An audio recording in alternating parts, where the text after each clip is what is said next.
le deuxième dimanche de mai, tandis que d'autres mères déballaient des bougies parfumées et lisaient des cartes pleines de vœux chaleureux, je restais pieds nus dans ma cuisine, raclant un œuf brûlé d'une poêle. J'attendais et j'espérais que mon fils dise quelque chose, n'importe quoi. Mais rien n'est venu. Pas même un simple « bonne fête maman ». Juste le silence.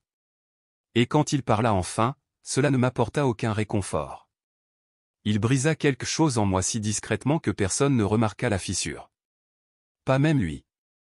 Pourtant, alors que la lumière du soleil se répandait doucement sur la table de la cuisine ce matin-là, j'étais loin de me douter que ce serait le début ou le premier chapitre de mon histoire de vengeance. Une vengeance silencieuse. Celle que personne ne voit venir. Avant tout ça, je n'étais que Catherine Ellis. L'épouse de John. La mère de Jason. Et pendant très longtemps, ça m'a suffi. Nous avons tout construit de toutes pièces, littéralement. La maison, la grange, les poteaux de clôture. Nous les avons creusés de nos propres mains, une ampoule à la fois. À l'époque, l'argent était rare, mais le rire était facile. John disait, si la terre tient, l'amour tiendra aussi. À la naissance de Jason, la terre est devenue plus que de la terre. Elle est devenue un souvenir. Je l'ai bercé sur cette balancelle grinçante pendant ses coliques, je lui ai appris à faire du vélo entre les pommiers et j'ai retiré les tiques de ses cheveux après chaque randonnée estivale. Et quand John est tombé malade rapidement, puis lentement, puis disparu où je suis resté. J'ai tout maintenu en place avec du ruban adhésif et des casseroles. J'ai payé les impôts, nourri les poules, réparé les canalisations. Seul.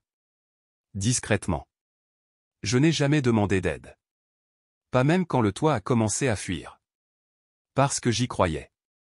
Je croyais qu'un jour Jason reviendrait pas seulement son corps, mais son cœur. Je croyais qu'il se souviendrait que cette terre n'était pas que de la terre. C'était un sacrifice. Il me laissait des mots quand il était petit. Tu es la meilleure maman du monde, écrit en lettres de travers, pliés en deux, glissés sous mon oreiller. Je les gardais tous dans une boîte à chaussures, dans mon placard. Même quand il est parti à l'université. Même quand il a oublié mon anniversaire. Même quand il a épousé une femme qui m'appelait, Cathy, comme si nous étions des collègues plutôt qu'une famille. J'ai tenu bon. Parce que c'est ce que font les mères. On tient bon, jusqu'à ce qu'on n'en puisse plus. C'était moi, avant le dimanche matin où mon fils m'a finalement regardé dans les yeux et m'a dit, sans hésitation, que je n'avais plus d'importance. Je me souviens encore de l'odeur du bacon ce matin-là. Je m'étais réveillé tôt, comme toujours, le jour de la fête des mères. J'avais réchauffé les brioches à la cannelle que Jason adorait, et j'avais même sorti sa tasse bleue préférée. J'essayais encore, même après toutes ces années. Il arriva en retard, Bray le suivant, bavardant au téléphone. Les petits-enfants accoururent, se disputant déjà pour savoir qui aurait la tablette en premier. Pas de câlin. Pas de fleurs. Jason laissa tomber ses clés sur le comptoir et dit, « Tu n'étais pas obligé de cuisiner, maman. On déjeune avec les parents de Bray de toute façon. » Ça m'a fait plus mal que je ne le laissais paraître. J'ai souri, hoché la tête et dit, « Content de te voir. » Nous nous sommes assis. Ils ont mangé rapidement. Bray a piqué son assiette comme si sa présence était une faveur. Et puis, c'est arrivé. Si spontanément que j'ai failli le manquer. Jason a ri d'une blague que je n'avais pas entendue et s'est tourné vers son ami qui l'avait suivi. Cet endroit? Oh, c'est juste à maman. Mais pas pour longtemps. On a des plans pour le terrain une fois qu'il sera transféré. Je me suis figé. Je n'ai rien dit. Je l'ai juste regardé fixement à mon fils, mon garçon qui s'accrochait à ma jambe en pleurant le premier jour d'école. Maintenant, il parlait de cette maison, ma maison, comme si elle était déjà la sienne. Puis il l'a dit. Il m'a regardé droit dans les yeux, comme s'il pensait que j'allais rire avec lui. Soyons honnêtes. Maman a dépassé le stade où elle peut vraiment gérer tout ça. Elle a fait sa part. Elle a fait sa part. Comme si j'étais un chapitre déjà clos. Si vous avez déjà vu l'œuvre de votre vie réduite à une phrase, vous connaissez le silence qui suit. Ce n'est pas un choc. C'est quelque chose de plus froid. C'est la prise de conscience creuse que vous n'avez jamais contribué à leur fin, ils ne s'attendaient tout simplement pas à ce que vous fassiez encore partie de l'histoire. Si quelqu'un a déjà considéré vos années de sacrifice comme une note de bas de page, je veux que vous me le disiez. Laissez un commentaire ci-dessous. Parce que vous n'avez pas fini. Vous n'avez jamais fini. Je n'ai pas discuté ce jour-là. Je n'ai pas pleuré. J'ai débarrassé la vaisselle, emballé les restes qu'ils n'ont jamais touchés et regardé leur voiture descendre la laissant même un regard en arrière. Je me tenais sur le pas de la porte, pensant non pas à ce que j'avais perdu, mais à ce que j'avais donné. Car le pire, dans l'effacement, ce n'est pas la douleur, c'est de réaliser qu'ils croyaient en avoir le droit. Ça ne s'est pas effondré du jour au lendemain. C'est le plus cruel. Ça s'est déroulé lentement, silencieusement, comme un fil qui glisse d'une bobine dont on ignorait la fin. Une semaine après la fête des mères, Jason a immédiatement cessé de répondre à mes appels. Ses messages sont devenus plus courts. Il n'était pas en colère. Juste, indisponible. 2 semaines plus tard, Bray a envoyé un SMS groupé. Elle souhaitait réaménager le terrain pour une future entreprise. Ses mots exacts? Ce serait un endroit vraiment mignon pour un petit café glamping. Ambiance rustique. Parfait pour Instagram. Personne ne m'a demandé mon avis. Puis vint le jour où ils ont amené un homme en pantalon kaki et un presse-papier. Je l'observais par la fenêtre tandis qu'il parcourait, épaule contre épaule, les mêmes champs que John et moi avions plantés autrefois. Il désignait les arbres comme s'ils étaient des obstacles, et non des souvenirs. Jason n'a même jamais frappé pour dire bonjour. Cette nuit-là, j'ai demandé gentiment, « Tu prévois quelque chose avec le terrain, mon cœur ?» Jason n'a même pas levé les yeux de son téléphone. Il est temps de moderniser les choses, maman. Tu sais, d'en profiter. Papa a toujours voulu que cet endroit reste dans la famille. J'ai hoché la tête, ne me faisant pas confiance pour parler, car ce qu'il voulait vraiment dire était, tu ne fais plus partie de la famille telle que nous la définissons. J'étais devenu le meuble, toujours dans la pièce, mais ne faisant plus partie de la conversation. Puis vint la fête d'anniversaire de ma plus jeune petite fille. J'avais apporté une courte pointe faite main que j'avais cousue pendant 2 mois, chaque carré étant brodé d'un souvenir, du tissu de la couverture de bébé de Jason, un morceau de la vieille chemise en flanelle de John, un coin du tablier que je portais chaque matin de Noël. La petite l'ouvrit, cligna des yeux et se retourna vers son nouveau coffret. Brie eut un léger sourire. « Oh, c'est magnifique, dit-elle.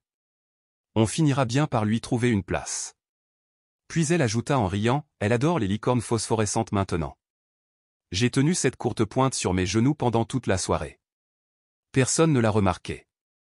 Plus tard, dans la voiture, j'ai pleuré. Mais pas parce qu'ils n'aimaient pas ça, j'ai pleuré parce qu'ils n'aimaient pas voir, ils ne l'ont pas reconnu pour ce qu'il était, un morceau de moi. J'ai alors réalisé que je n'étais pas rejeté par cruauté, mais effacé par l'indifférence. Et, d'une certaine manière, cela m'a fait encore plus mal. Parce que ce n'est pas qu'ils ont cessé de m'aimer, c'est qu'ils ne s'en sont pas rendus compte. Et j'avais laissé faire.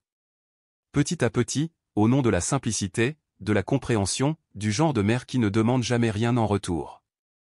Jusqu'au jour où il ne restait plus rien de moi dans leur version de « chez eux », à part un nom sur la boîte aux lettres qu'ils avaient prévu de repeindre. Le jour où je me suis souvenu de cet acte, c'est le jour où tout a changé. J'étais descendu au grenier à la recherche d'une vieille boîte à recettes, de quoi me distraire du silence.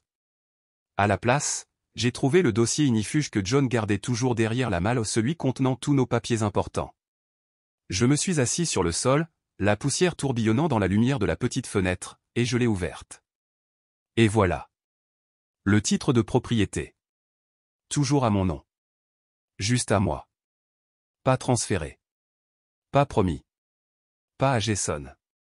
Malgré tous ces grands discours sur « Papa a dit ceci » et « On modernise cela », il n'a même pas demandé à qui en appartenait légalement. Il a juste supposé, comme la plupart des gens qui pensent que quelqu'un est trop discret pour avoir de l'importance. Et c'est alors que j'ai entendu la voix de John. Non pas fantomatique, mais dans ma mémoire claire, ferme, toujours un brin amusé. Si jamais tu as l'impression d'être oublié, Cathy, souviens-toi, c'est toi aussi qui as construit cet endroit. Tu as ton mot à dire sur la fin de ton histoire. Cette phrase m'a frappé comme une brise à travers une fenêtre fermée. Assise là, ce document sur les genoux, j'ai réalisé une chose que je ne m'étais pas autorisé à dire à voix haute, je ne faisais pas partie de leur avenir. J'étais un substitut, un tremplin vers leur prochain chapitre. Ils étaient déjà passés à autre chose. J'étais le seul à prétendre encore que nous étions tous ensemble dans la même vie. Cette nuit-là, je n'ai pas pleuré. J'ai fait du thé. J'ai plié le linge. J'ai regardé le soleil se coucher derrière la même rangée d'arbres que John avait planté l'année de la naissance de Jason. Je n'étais pas en colère, juste silencieuse. Un silence différent de celui d'avant. Pas celui d'un licenciement, mais celui qui précède une décision. Vous connaissez ce moment avant qu'une grosse tempête éclate? L'air se fige, les oiseaux s'arrêtent et tout retient son souffle. C'est ce que j'ai ressenti.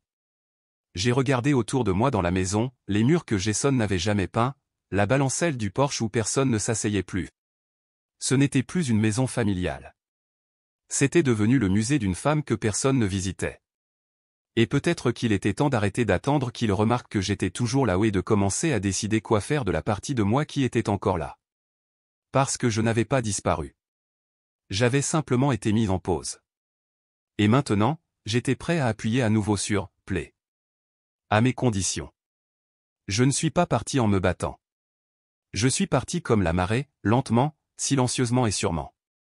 Le lendemain de la découverte de l'acte, j'ai appelé une agente immobilière d'une ville voisine.